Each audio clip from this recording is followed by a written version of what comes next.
미국의 잉여 농산물.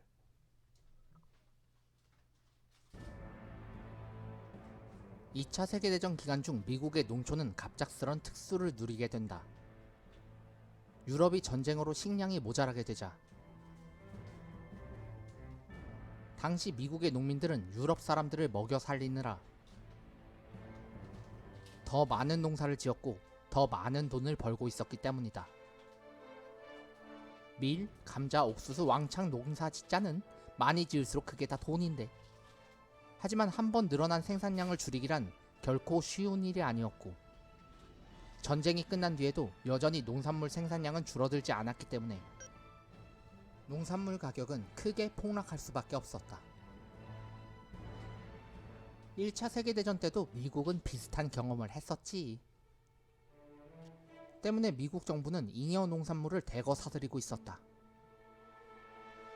이렇게라도 하지 않으면 농촌이 붕괴된다. 하지만 과잉 생산은 좀처럼 해소되지 않았고 1948년 이래로 쌓인 농산물들로 인해 정부의 창고에는 잉여 생산물이 넘치고 있었다. 나 이것들을 다 썩혀서 버려야 하는 건가? 이럴 때 괜찮은 아이디어가 떠올랐다. 잉여 농산물을 식량 부족을 겪고 있는 가난한 나라들에 보내는 것이다. 자, 배고프지? 이거 공짜로 주는 거라는. 와, 진짜요? 그런 식으로 농산물을 처리하면 미국은 해당 국가들의 영향력을 강화할 수 있고 때에 따라서는 경제적 이득도 뜯어낼 수 있는 일이었다. 오케이, 굿 아이디어. 때문에 1955년 미국은 한국과 잉여 농산물 도입 협정을 체결하게 된다. 여기에 서명하라는. 땡큐. 그리고 56년부터 잉여 농산물을 원조받게 된다. 처음에는 완전히 공짜였다.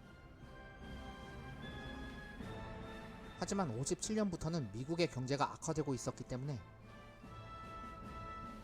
미국은 시장 가격의 10%라는 낮은 가격으로 한국에 팔아넘겼다.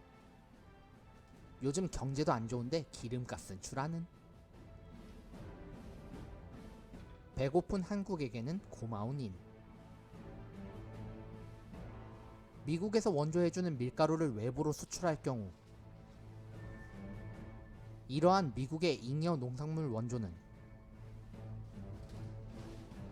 굶주림에 시달리고 있는 우리나라로서는 여간 고마운 일이 아닐 수 없었다.